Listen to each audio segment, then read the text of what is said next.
Do you feel a shiver up your spine from fear? Yes, it's another story from the Nightshade diary. You know what that means. Check under the bed and make sure no one or nothing is there. Is the closet door securely shut? Then leave your disbelief behind. Amp up your imagination and hang on tight for another ride into terror and mystery. And like all good horror stories, just imagine it's a dark and stormy night. And remember, screaming like a little girl is permitted.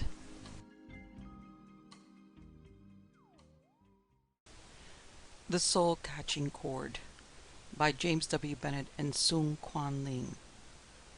Mo Chien should have lived in the days of Confucius, or tippled wine and made glorious lyrics to the moon with Li Taipo, for he was one of those now fast-vanishing folk, relic of a medieval scholastic day, a Chinese scholar and mystic. His faded scarlet-rimmed eyes had peered into strange places. He had pieced together the legends on ancient stone tablets. He had muttered the talismanic words disclosed. Then he had watched the curtain of reality swing back. He had seen a forest of imploring arms raised toward him, asking to return from that shadowy world, the Western paradise, the myriads who had tasted of the yellow springs. Early one evening he was returning to his home, a village not far from the city of Soochow. The path was too narrow to admit a rickshaw, and he was walking feebly. The distance before him was still 10 li. A rack of clouds tumbled in a vast hurry across the sky like breakers on the shore when the typhoon rages, and something resembling a typhoon was brewing to the southwest. Lightning flashed with fitful petulance. Mo Chien gazed upward, not without trepidation. Old bones do not stand the buffeting of the water gods with impunity. The weather was unusual and unseasonable for the mid-autumn festival. This vaguely troubled Mo Chien. The moon goddess must be angry, since she was veiling her face during the time that men wished to worship her. With a howl, the storm suddenly broke. Directly over his head, it seemed. The night dropped like a gigantic cloak, a clinging sable velvet stifling. Then rained sheet upon sheet of cold, stinging musketry fire. Mo Chien shaded his eyes and peered through the deluge. At first he could make out nothing except that whirling gray blackness. Later he thought he could discern a wavering cluster of lights. A li away, a momentary lull confirmed his observation. A tiny hamlet. Staggering beneath the screaming menace of wind and rain, he made for the home with the nearest light. And he neared the habitation. He stumbled over a grave mound and fell. He picked himself up with a groan. The brick wall of the mound seemed newly built. It had not crumbled and showered tile upon him. Reaching the house, he pounded on the door, but the typhoon's song was deafening, a gargantuan roar. After a moment's hesitation, Mo Chien undid the latch and entered. The tiny open courtyard was empty. He pushed back under the eaves and philosophically sat himself down. With the passing of a half hour, the roar of the wind lessened, but the rain continued. At first he had thought the habitation empty, but now, with a partial cessation of sound, he could hear the murmur of voices directly at his back. He rose to knock again at this inner door. As he was scrambling to his feet, a woman's voice rang shrilly. "I saw you. You smiled at her. You ogled at her, a brazen hussy, her cheeks flaming scarlet with sin and paint." "But Mien An," came a man's worried reply. "I swear I—" His words were blanked by the torrent that poured forth. "I know. You would make her your small wife. Her feet are bound. Golden lilies. And she can do no labor. I will become your drudge, and hers. You would have me do her bidding. Never. Rather than that, I would— Stop! You stress too much my smiling upon a sing-song girl. Aye!" Then shriek after shriek echoed through the court, mingled with the dying obligato of the storm. Mo Chien frowned, pausing with his hand lifted to knock and demand entrance. Then he shook his head. He dared not break into this family quarrel. He knew the symptoms here. A fit of chi, wrath matter, that queer oriental form of hysteria which so often attacked his countrymen. He had heard women screeching on their housetops for hours. He had seen men, under its influence, stagger sightlessly to an enemy's door and thrust a dagger into their own bosoms. And in China, to have men die on one's doorstep is a worse fate than death itself. The gods do not forgive the living. Chi. The woman's cries continued. The door opened, and Mo Chen hastily stepped back. A young man, little more than a boy in age, ran out, muttering, "The husband." Mo Chen leaned back and ruefully gazed out upon the storm, the steady downpour of rain. It was better to stay where he was, till the torrent slackened.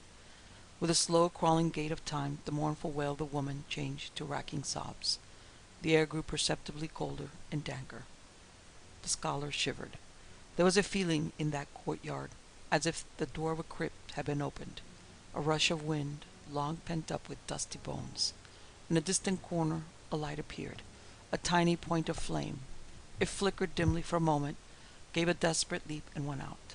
The sobbing of the woman inside became dulled to catching, quick-drawn inhalations of breath. But now, from the corner of the courtyard, whence had come the light, he heard a scratching sound, a pause, then a mewing and whining in one.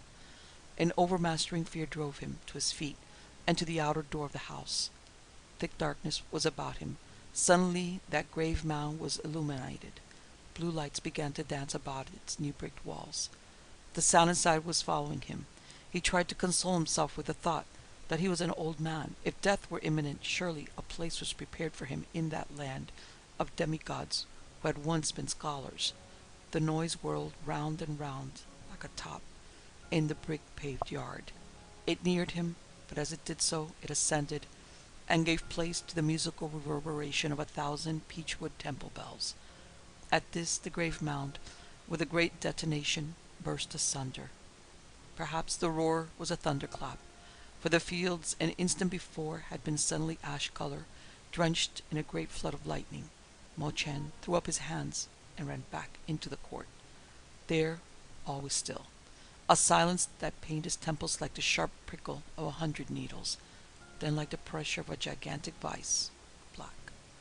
10 minutes, perhaps it was an hour of this, moved lethargically, when the chuckle of a woman was heard, a senile chuckle, cracked and wavering.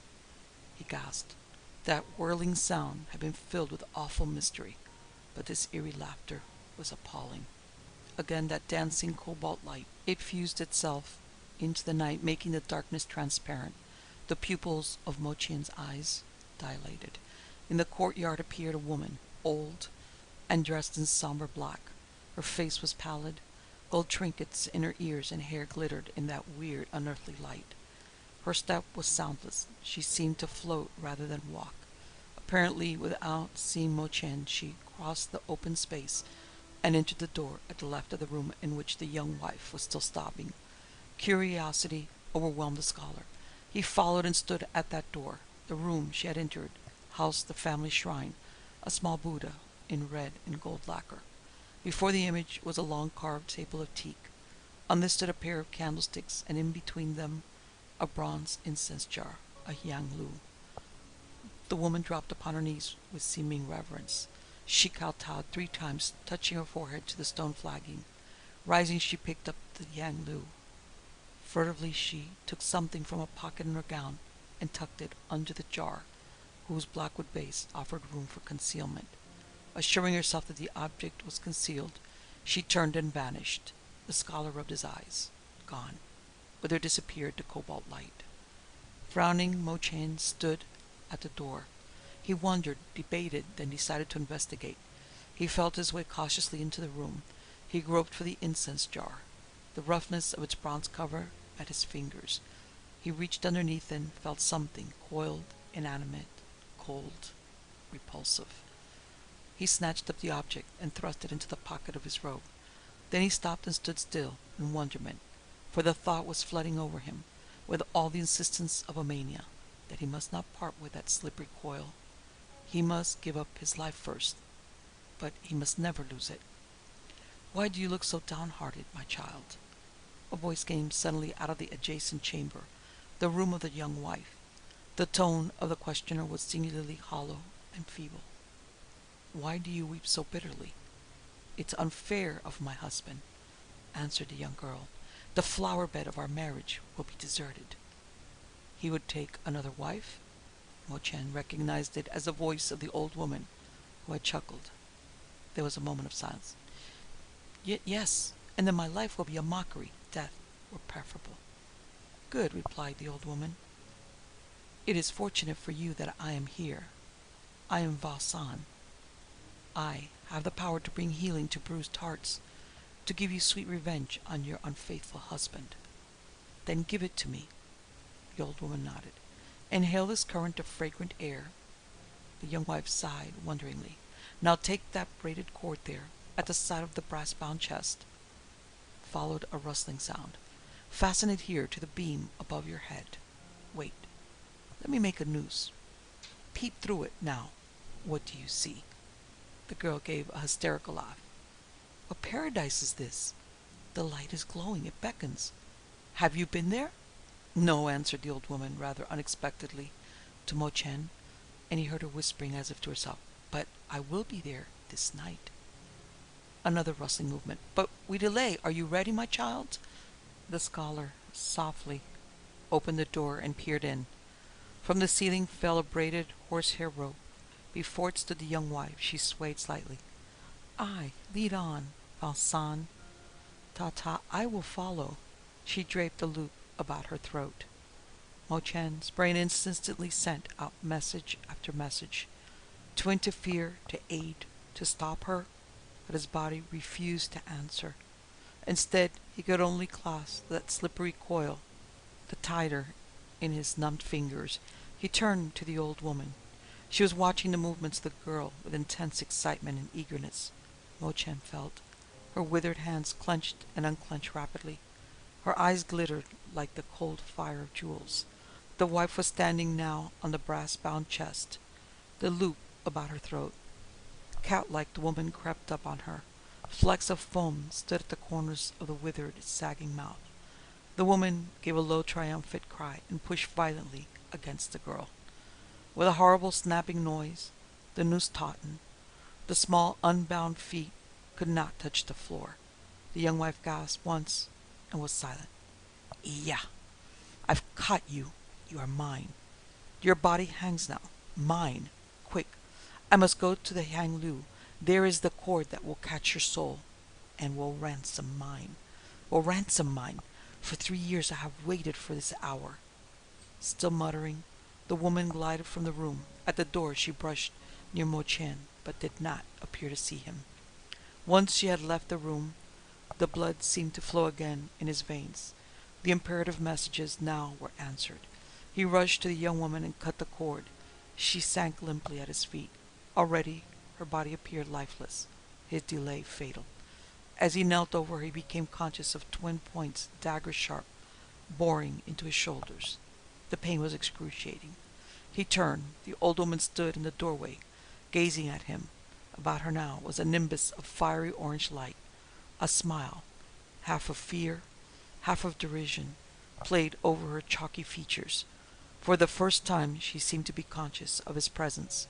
Mo Chen felt again that paralysis of mind and body creeping over him. She approached him gracefully. Stretching forth a claw-like hand, she began, Please, give me back the cord. What cord? He mumbled evasively, his voice coming as if from a great distance. The cord I placed under the incense jar. What is it for? That is not for you to know. Give it back to me. The hollow voice vibrated with intensity. Why? Better you should not know, O mortal. Give it back to me, or I will... What? It was a tremendous effort to speak the monosyllable. I will force you to. Her voice rose shrilly, but the scholar shook his head doggedly. The effort drained heavily on his willpower. The woman gazed searchingly at his face and seemed dazed to find him firm. She took 3 steps toward him and flung up both her arms. Darkness instantly enveloped them, clammy, like the dripping death sweat of a tortured body in extremis. Black. Minutes, deadly minutes of thick, cold blackness. Powers of evil, unseen, seemed to be struggling to reach him. His hand, grasping that coil in his pocket, had lost all feeling, but the fingers were still curved around its braided surface. Finally he felt a current of warm, perfumed air. Out of the darkness, slowly appeared the figure of a woman, young and ethereally lovely. She stood in a flood of rosy light, which seemed to emanate from her exquisitely tapering fingers. Hers was the beauty of milk-white jade, imperial and flawless. Her robe of shimmering white held on its surface golden dragons, dragons that seemed to move. Her face was bloodless, except for two pink spots on her cheeks, unchanging, as if some grisly farcer had dubbed carmine on the face of a corpse. Death, blushing painfully, Montchen began to probe in his benumbed mind, back to the storehouses of his life, for words that warded off evil machinations, for phrases known to thrust back restless spirits into the world whence they had wandered. Once, even a few hours before, he had known such phrases, but now, to answer, none came. Her eyes beamed upon him, yet they showed no spirit of laughter. In her hands she held a shining string of baubles. "Do you see this?" The scholar watched the play of iridescent light. "They are only the treasure of dead mollusks," he said. "But these pearls are more precious than that cord in your pocket. Give it to me, oh please. To you it is valueless, but to me?" And in a whisper he heard the words, "The cord that will ransom my soul." The pain in his temple again. "No. You can have this." She took a step toward him and offered a gleaming strand of pearls. "If you will give me back the cord." The voice came to Mo Chen, an echo syllabated by shadow. "No." "So, you refuse? Then bitter woe unto you." She took another step near him and exhaled a current of hideous black smoke. It surrounded him like a cloud. Instinctively he closed his eyes and buried his nose and mouth in his sleeve. The smoke made his face tingle. "Will you give my cord back now?" she asked. "No," came his muffled answer from the folds of the sleeve. Again he prodded his unwilling brain back along a path filled with dim-cut inscriptions and musty scrolls. Some one of those ancient archives contained foils for this malign necromancy, but still the answer eluded him. The sharp prickling sensation of the smoke died away. He ventured to open his eyes. Blackness, again that blackness. Would the horror of it never cease? None of the fiendish arts of this woman preyed upon him like this. But this time Mo Chen did not have long to wait. Perhaps the old woman was too eager. A glow appeared before him. It was that now familiar cobalt flame, and the visage of the old spectre. She took a step forward and frowned. With a leisurely movement, she grasped her own throat with both hands. They were like claws, those hands. He saw the tendons suddenly stand out. Behind him the young wife stirred and moaned in some extreme of agony. Slowly the pressure appeared to deepen. The old woman's eyes began to bulge as if they would come out of their sockets. A black, lengthening tongue was slowly forced between her teeth. Dark blood trickled from the corner of her mouth. Out of her throat came the gurgling plea. "The cord. Oh, give." Mo Chen raised his arm to stop that horrible self-strangulation. Something in the movement of his hand was a Chinese mystic's habit, to draw certain ancient characters in the air. By doing so, the scholar loosed their magic properties and made them potent. Something in that movement opened wide the floodgates of memory, and over the barren spillway came a score of answers from the canon of changes. Automatically he chose the basic character. First he drew with his finger a circle in the air. This represented Taiji, the great monad. He bisected the circle with an airy S-like line. Thus he obtained the yang and the yin, the male and the female principles which began the process of evolution. This not only cut a clean division between man and woman, but also, more important, between day and night, between the world of substance and the realm that is of shadows. As he finished this, the diabolical woman tumbled back several paces. A look of fright came over her face.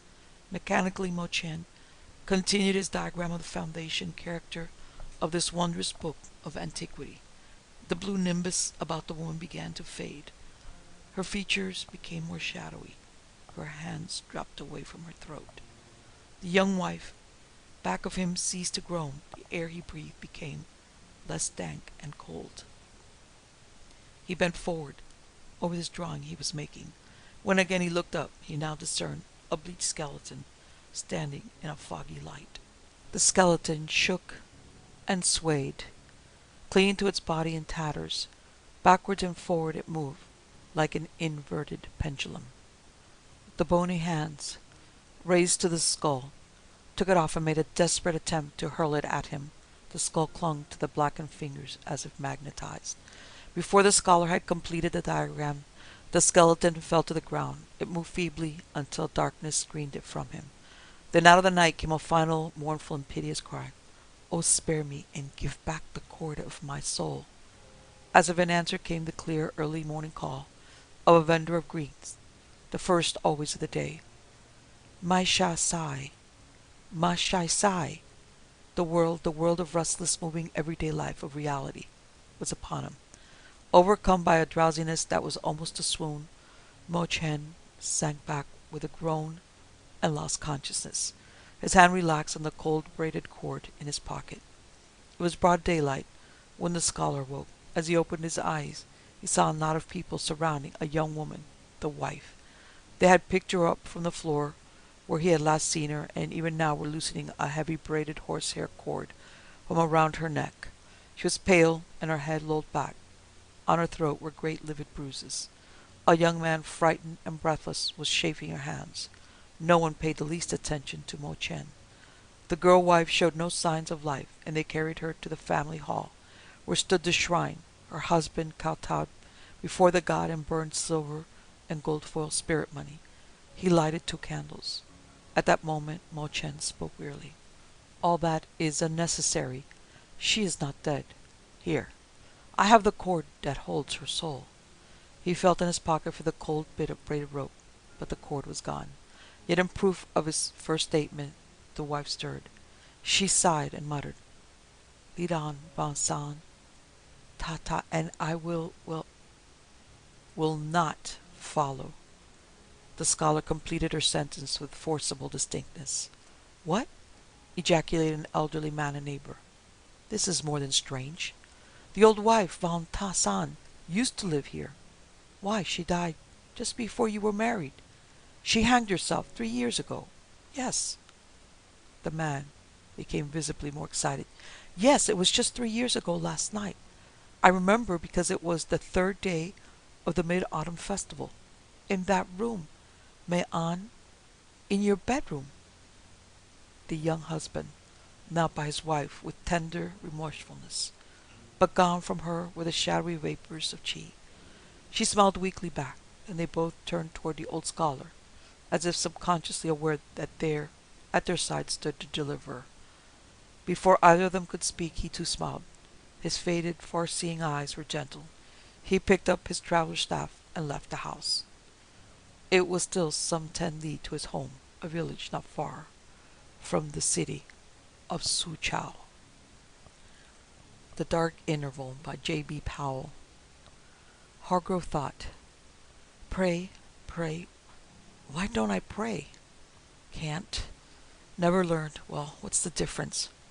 Why don't I get frightened? Whiskey. It's got me now. I've been a fool. Anne? Where's Anne? The will. Anne. The man was dying. At first, he had thought the attack was simply another spell with his heart. He had gotten up out of bed and poured himself a whiskey and soda, as was his habit when he had these sudden heart pains. He had then returned to bed, to await relief and finally sleep. But the stimulant had failed, and as time went on he felt his fat body grow limp and weak. The sharp pains crept nearer to his heart, and his brain felt numb and tired. He had checked an impulse to ring for a servant. He knew he was dying beyond aid, and he wanted no hysterical old man tottering about the room and wringing his useless hands. He had thought it strange that one should feel the approach of death so definitely and so calmly. He had sometimes wondered just what the sensation would be like. He had wondered if those who lead so-called blameless lives would die more easily than men of his own type. He decided not. Funny, no regrets, no fright, no desire to hang on to life. Strange, too, that one could face the unknown so fearlessly when the time came. Well, he had gotten more of life than most people. He had lived. Death was a promise, he had thought. A promise of release, of rest, but only a promise. He had tried to turn this last thought over in his mind, but he felt his senses blurring, and his thoughts became vague and disconnected, and then Anne. Anne. He tried to call her, but the words froze on his cold lips. John Hargrove was dead. Will you be going in right away, ma'am? Please, Mary. I kind of looked for you yesterday, but I guess you were so far away and everything. Yes, Mary? They put him in the big room. I thought it would be best with all his friends and all. I've been keeping the door locked against his relations and such. They come yesterday. I wanted to wait till you got here, ma'am. He's been in there 2 days now. The servant unlocked a pair of large oak doors, and the two women stepped into the darkened room. Them candles are burning low again. I've been keeping 'em lit, but seems like they burn down mighty quick. He's over there by the grate, ma'am. The women stopped suddenly and peered down into the black coffin. Looks natural, don't he, ma'am? Did he suffer, Mary? Went too quick to suffer, ma'am. Died in bed. Heart trouble takes him that way. Liquor, the doctor said. Guess he drank pretty much after you went, ma'am. Neither spoke for some minutes. The figure in the coffin fascinated them. Their eyes remained fixed upon the massive face, a face which might have been molded out of soft putty. The small eyes were closed, but the heavy jowl drew them downward and revealed slits of pale blue. The wide chin was creased twice and seemed to roll down below the stiff white collar. The servant broke the silence. Perhaps I'd better get you a bite to eat, ma'am. A warm cup of tea would do you good. No, Mary. Just take my things up. I'll be out presently. The door swung silently shut behind the servant. The woman who remained gazed quietly down upon her husband. Only one candle now remained lighted. It cast a pale yellow light into the face of the dead man. At length the woman lifted her eyes and glanced about her. The large room was dark and still. She could just discern the outlines of familiar objects, a chair, a table, a picture. She lowered her eyes once more and studied the expressionless face below her. She thought, death is stronger than love. Death has made him meek and still. Love only gave him the power to hurt, to crush. I don't hate him any more. I simply pity him. The lone candle sputtered and went out. The white face in the coffin was the only object that could be seen in the black room. Mrs. Hargrove did not move. She continued to watch the face, still thinking. Anne, Anne. Mrs. Hargrove whirled about. The voice came from behind. She had heard no one enter. The room was dark. Anne, Anne, the will. Anne. It was a man's voice, deep and solemn. It sounded like her husband's voice. She turned back to the coffin. Anne, Anne. No, it came from behind, but it was John's voice. Yes, John, she said softly. A shaft of light crossed the room. Are you all right, ma'am? I thought maybe you took sick being in there so long. The servant switched the lights on as she talked. Yes, Mary, I'm quite all right, replied Mrs. Hargrove calmly. It seemed to Hargrove that he had been asleep an unusually long time. The sun was already streaming through the open windows as he leisurely rose from his bed. 10 o'clock at least, he thought. He turned mechanically toward a small table that contained his whiskey siphon, and he moved slowly toward it. He reached for a glass, but his hand seemed unable to close upon it. In fact, he thought his hand went right through it, as if it were a shadow. Somewhat dismayed, he turned and walked back to his bed. He decided that he was very sleepy, or perhaps still under the influence. He sat down on the edge of the bed and thoughtfully placed his head in his two hands.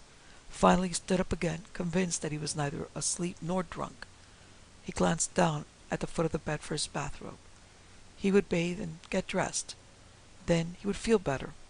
His eyes fell upon the fat figure stretched out beside him, and he remembered then that it was dead. With the realization of death came intense misery. Hargrove had never felt its equal in life. It was not physical discomfort, nor was it quite mental agony. It was worse than either of them, but not so tangible. Comparing the feeling to life, it was, he thought, as if he had murdered everyone in the world and was consequently forced to live alone. Alone? He thought, with a strict Puritan conscience for company. He felt utterly abandoned, and he was all misery. In life, he might have thrown off even so intense a suffering by drink or by any form of material pleasure, but in his present state he was helpless. The persistent spiritual aching soon drove him into panic. He felt he must go somewhere, talk to someone, anyone. He wondered if he must remain in the bedroom with his useless body, and soon found that he could move through the solid objects, but that he could not leave the floor. He realized that he was invisible because no part of his being was visible to himself. He thought it strange that he could walk, although he seemed to drift along rather than take actual steps. But such misery! Every pang said, Anne, Anne. It was as if Anne herself were prodding his wounded soul, persecuting him with pain. He tried to think of other things, of pleasant things, but the voice said, Anne, with added distress, with unbearable wretchedness. Decided he could bear it no longer, Hargrove left the bedroom and went downstairs. The servants were in the kitchen eating breakfast. Undoubtedly, they had not yet discovered his body, and they knew better than to disturb him before noon. He decided not to bother them. He would walk out and try to find relief from this insufferable agony. He left the house and drifted aimlessly along familiar streets. He encountered several acquaintances, stopped, and bade them good morning, but they passed through him unperturbed. He shouted after them, but they paid him no heed. His misery increased. He could not understand if his present state were death, why life was so near at hand, and since life was so close, why could he not reach out and grasp it? He wondered if he must go on thus eternally. Where was the promised death had pledged him? Drifting, drifting. He who had been so completely material now, so entirely spiritual. Thoughts? He could do nothing but think back on Anne, think back with a pang of remorse over each sordid detail of his life with her. He who had been so unutterably unfeeling, so thoroughly selfish, think back, always back. No future, no ray of hope, no merciful rest. He must continue drifting, always drifting, drifting. He lived again his lurid years with his wife. He saw her young, attractive, an orphan depending on the world of men for her livelihood. She had been his secretary, and he had wanted her. And because she was honest, he had married her. But although she did become his wife, she was simply another woman in his life. That she had loved him mattered not. It was the same old hackneyed story of the man grown tired of the woman, and the woman dying a little from each rebuke, dying that slow creeping death which only a woman who loves knows. And when finally she left him, he had thought it a great joke. He had hastened to his lawyer so that he might exclude her from any share of his worldly goods in case he died first. She had worked before. She could work now and continue to work until she cursed the day she left him. Just the same old trite story. Beauty and the Beast, that same old bromide. Worked to death, a drug on the market, Beauty and the Beast. Hargrove lost track of all time in his suffering. How long he had drifted thus musing he knew not. At night he returned to his house through habit and spent the long night pacing the rooms. He would wander into the drawing-room at times and stand before his coffin, vainly yearning that he might crawl back into his dead body and breathe again. Then he would enter the bedrooms where his relatives were quartered, seeking comfort there. He could hear them laughingly discussing his death. How much would they get? Already they were eager, planning to have the will read immediately after his funeral. Yes, they would get it. His dear relatives, every penny of it. His sweet relatives. And then back into the drawing-room again to pace the deep carpet by his coffin until Anne came. He felt satisfied that she would come. Death has strange drawing powers. It draws forgotten wives back to forgetting husbands. He was not startled when he heard the key turn in the lock and saw the door swing open. Of course, it would be Anne. He swooped forward to meet her and called her name frantically. He called again, no response. The servant, would she never go? Again. Oh, the servant was going now, gone. Again. She heard him, answered him. Tell her something. What? The will, yes, the will. The servant again. Both going now, both gone. He followed his wife to her room and called to her all night in vain. It was a coincidence that John Hargrove's will was to be read in the same room where he had been buried. He thought of this as he watched his eager cousins file in and choose their seats. He noticed the anxious greed in their faces and cursed himself. His wife was dry-eyed and calm, sat apart from the group, quietly conversing with the attorney. The large room was no longer dark and somber. Cheerful flames shot from the log fireplace, and the late October sun flooded the room with brightness. The flowers which had yesterday graced his coffin had been removed. Even the gorgeous candelabrum had been hidden from sight. Hargrove marveled at the change death had worked in his heart. He wished Anne could know him now. He wished she might feel the deep love in his heart and know the gentle thoughtfulness that had enveloped him. Too late. All things come too late. He felt that he could atone for every wrong he had ever done her. Now, yes, now. His intense misery had given way to more quiet pain. He felt that he was soon to die another death. The small leather case which the lawyer so carelessly tossed upon the table held poverty for Anne, and eternal suffering for him. It held a scrap of paper with the ravings of a madman scribbled on it, yet with the power to destroy two lives, a living one and a dead one. A sense of rebellion surged through him when the lawyer quietly opened his briefcase and extracted the document. He paced the floor frantically. The paper must not be read. No, no, he shouted. The attorney had already begun. I, John Hargrove, being of good health and sound mind, do hereby. Hargrove swooped forward and flung himself desperately upon the man. The paper slid gracelessly from the hands and fluttered slowly down into the fireplace. An over-anxious cousin brought out a single charred edge and a burned hand for his pains. All eyes were riveted upon the lawyer. Hargrove's relatives were trying to digest what had just happened. A fortune had been burned before their very eyes. The attorney smiled, not sadly. The accident was unfortunate, he said blandly. According to the law of this state regarding lost and destroyed wills, the entire property, both real and personal, descends to John Hargrove's wife, Mrs. Anne Hargrove. With the attorney's last words, Hargrove felt himself lifted up out of the open window. He felt cool breezes play about him. The odor of fresh green fields came to him. Warm, friendly hands touched him. He heard soft, soothing music in the distance. His heart was light and his soul was finally at rest.